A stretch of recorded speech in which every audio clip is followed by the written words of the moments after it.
Сайн байна. Барис дүлгүрсө ямар амттай ичхими апхарав гэж намтай өнөөдөр харida.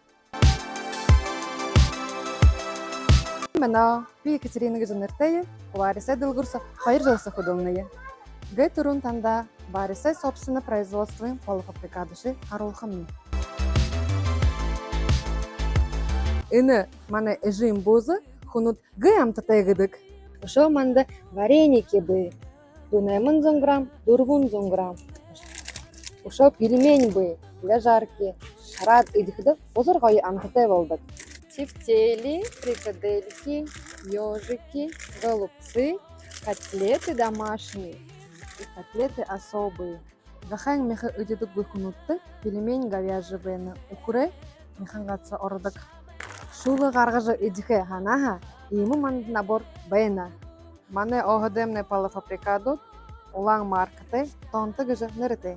Элшылха ошоха, олың гензің манда тартыныд бүй.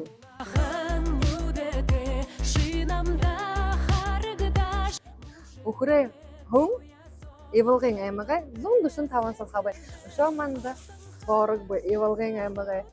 Зохы ержі авыкты. Гірті барян хлемы үдіхай ханаха. Имы хлемы авыжы туршыкты, столичный. Имы шыны мороженое бей боло. Авыкты, туршыкты, амтатай. Мане дүлгүрнутса, имы олық ассортимент. Манда олың аксынут болы жылы бәйдік. Ор жылы бәйғаректі.